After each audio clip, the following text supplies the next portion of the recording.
Brasilinas e brasilinos, podem sentar, pegar um café forte ou um engove, porque o que vem aí é a autópsia da ressaca moral da Sapucaí. A propaganda eleitoral antecipada, desfile da Acadêmicos de Niterói em homenagem a Lula passou. Mas o divertido agora é ver a reação da velha imprensa à aberração grotesca que se viu na Sapucaí. Porque o desfile foi ruim? Foi. Foi político? Foi. Foi constrangedor? Também. Mas nada supera o espetáculo do dia seguinte. Em geral, o estado mental de apresentadores da Globo e jornalistas da Folha e Veja é o mesmo de quem acordou no dia seguinte, depois de uma noite regada a litros de álcool, toneladas de drogas e uma suruba desvairada com uma dezena de estranhos. Acorda rindo, achando que foi divertido, mas ao mesmo tempo com medo das consequências. Será que eu vou ter um AVC? Pegar uma DST? Será que a polícia vai bater aqui? Será que tem vídeo vazado comigo pelado? É exatamente essa energia. A imprensa acordou na segunda-feira como quem abre o celular e pensa: meu Deus, eu postei isso. Alguns se lembram melhor do que aconteceu e já correm para defender o chefinho e a propaganda eleitoral de 79 minutos. A Veja, por exemplo, publicou uma nota bizarra. A atitude radical de foliões de camisa do Brasil em meio a desfile de Lula. Grupo de foliões ignora desfile que homenageia presidente. Sente o texto. Um grupo de foliões, presente na frisa do setor 11, bem próximo ao camarote do prefeito Eduardo Paes, onde Lula se encontra na noite deste domingo, chama a atenção do público justamente por vestir camisa do Brasil e estampar uma bandeira na grade junto à pista. Boa parte do tempo, eles permanecem de costas para o desfile e se recusam a cantar o samba. Caramba, mano, no desfile eleitoral tivemos ataque à família, a Bolsonaro, aos evangélicos, aos conservadores, aos presos políticos, até a Donald Trump. Mas para Veja, atitude radical é usar a camisa do Brasil, não cantar o samba, ignorar o desfile. Você não despreza a imprensa o suficiente. Radical. Radical é o Che Guevara na camiseta. Radical é a ala neoconservadores em conserva. Radical é transformar a Sapucaí em comício pago com verba pública. Mas vestir camisa do Brasil? Nossa, terrorismo fashion. Em primeiro lugar, eles pagaram para entrar. Poderiam dormir se quisessem. Em segundo lugar, quando a gente vai ao cinema, por exemplo, é comum ignorar a propaganda que passa antes dos filmes. Aproveitar para comprar pipoca, conversar, namorar. Na Sapucaí foi a mesma coisa. Os pagantes ignoraram a propaganda eleitoral que passou antes da atração principal, os desfiles de verdade. Aliás, eu gostaria de corrigir a Veja. Esses foliões de camisa do Brasil não ignoraram o desfile. Eles vaiaram mesmo. Sim, Lula foi vaiado na Sapucaí.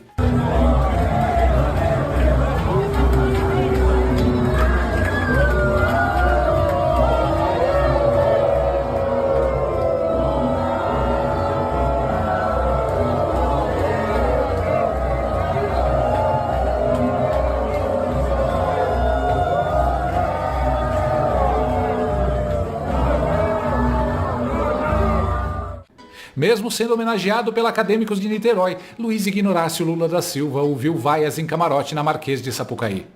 Nem no próprio desfile ele foi unanimidade. E isso é lindo. É tipo você pagar a própria festa surpresa e ser vaiado na hora do parabéns. E nem toda a puxa-saquice da Veja conseguiu esconder uma verdade. O desfile, como tudo que é feito por petistas, foi mal feito. Na verdade, ela admitiu que foi um fiasco e correu para procurar um culpado. E como o Bolsonaro está preso, não pode ser ele. O título já entrega tudo.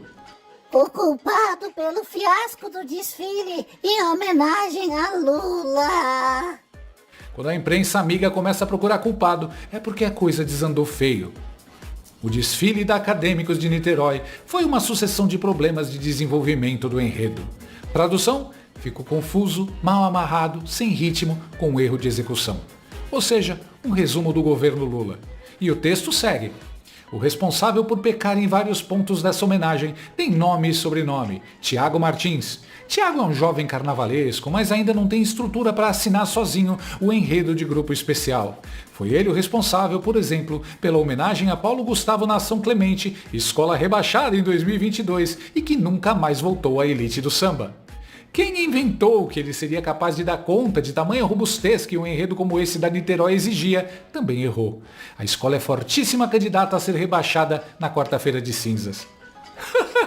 Tiago Martins, nosso camisa 10 infiltrado, marcando um golaço contra. Parabéns a quem o contratou. Mas também, né, não dá para esperar competência de petista. Eles não acreditam em meritocracia, né? É a lógica do RH ideológico. Você sabe fazer? Não. Mas você milita? Sim. Contratado. E o temor é real. A coluna Gente da Veja soube que há um certo temor, que vinha antes mesmo do desfile, tomando conta dos petistas.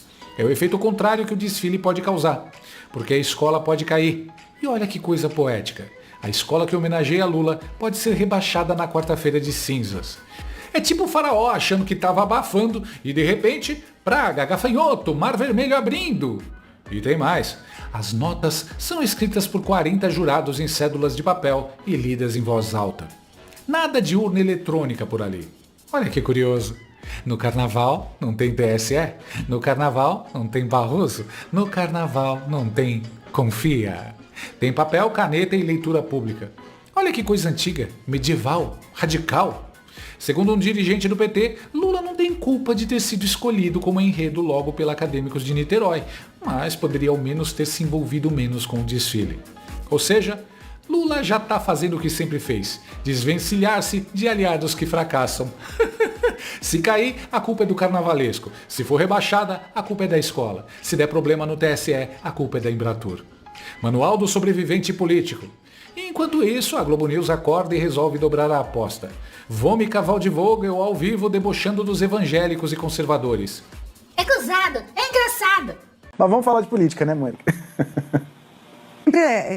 O que é fascinante quando a gente vê o desfile, seja até num compacto, você percebe, é o tamanho da criatividade em fazer, digamos, alegorias não óbvias, né? Então, aquele enredo desperta nos seus carnavalescos ideias que não são completamente fechadas, né? Que permitem muitas leituras. Eu acho que isso é a beleza desse desfile.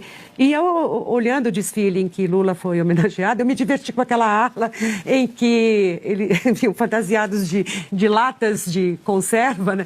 Para falar sobre a mentalidade dos conservadores ali fechados, ali dentro e tal. Não deixa de ter humor, não sei se eles vão achar mais graça, a parcela mais conservadora da sociedade, de se ver como, digamos, uma ideia enlatada, mas que é gozado, é engraçado e é agudo, né, na crítica. De toda forma, resta para você analisar se vai haver repercussão séria desse desfile. Foi muito controvertido, né, a escolha dos Acadêmicos de Niterói. Eu imaginava que o risco que estava pondo na conta da campanha de Lula fosse tão grande, dado que o TSE decidiu.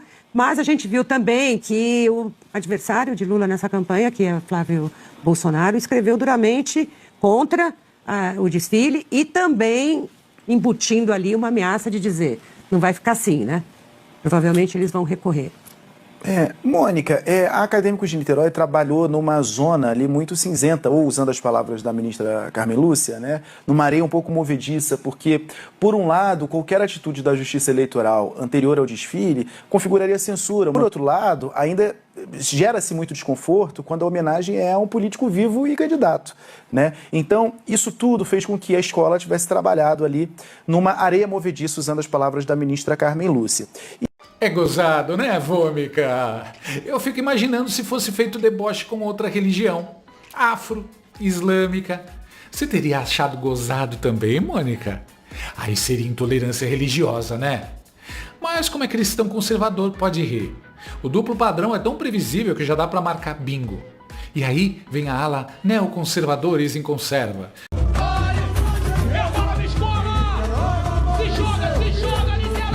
E Acadêmicos de Niterói entra na reta final do desfile nesse setor, retratando o terceiro mandato de Lula como presidente da República, enaltecendo a defesa da soberania nacional. Olha os conservadores aí numa lata de conserva. Uma crítica da escola aos conservadores.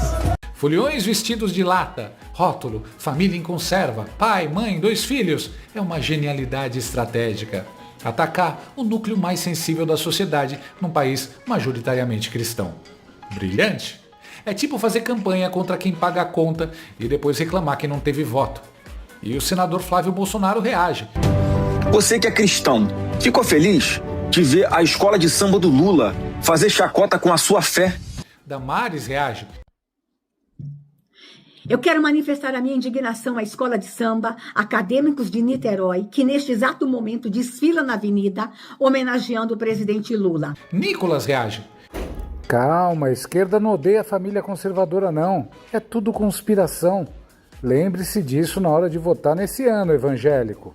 E a imprensa? Nossa, como eles são sensíveis. Sensível é o cidadão que viu sua fé virar piada numa escola financiada com dinheiro público.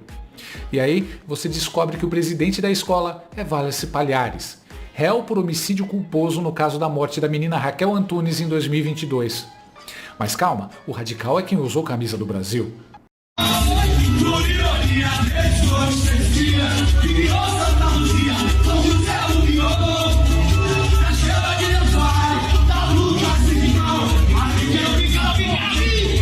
Entendeu o nível da inversão? Foi um desfile sem meios termos. Ou atacava ou elogiava. Pura polarização. Do jeito que Lula e a esquerda sempre dizem que são contra. O samba já gritava, sem anistia. Carnaval do ódio, sem misericórdia, sem perdão. É curioso como quem fala tanto de amor sempre termina com caveira no escudo. O erro estratégico do governo Lula, que promoveu o desfile com verba da Embratur e participou ativamente de sua organização, foi achar que mirar em valores do bolsonarismo estaria apenas enfraquecendo seus rivais políticos. Mas não era só valor do bolsonarismo. Era família, era fé, era patriotismo, era crítica aos Estados Unidos, num país que ama a cultura americana. Foi uma aula de como perder capital simbólico em 40 minutos. A esquerda lulista vibrou e voltou para casa feliz. Mas todos os outros devem estar perguntando: toda essa raiva foi contra mim também? E essa é a pergunta que dá medo na imprensa. Porque não foi só sobre Bolsonaro, foi sobre metade do país. E quando você transforma metade do país em lata de conserva, não reclame depois se vier a quarta-feira de cinzas. Porque a ressaca moral já começou. E diferente do desfile, essa não dá para editar no VT. Resumindo, eu, aos 12 anos, morrendo de medo do que o carnaval tinha feito comigo, eles, agora adultos, morrendo de medo do que o carnaval fez com o Lula. A diferença é que o meu beijo não deu em nada, já o deles pode dar inelegibilidade.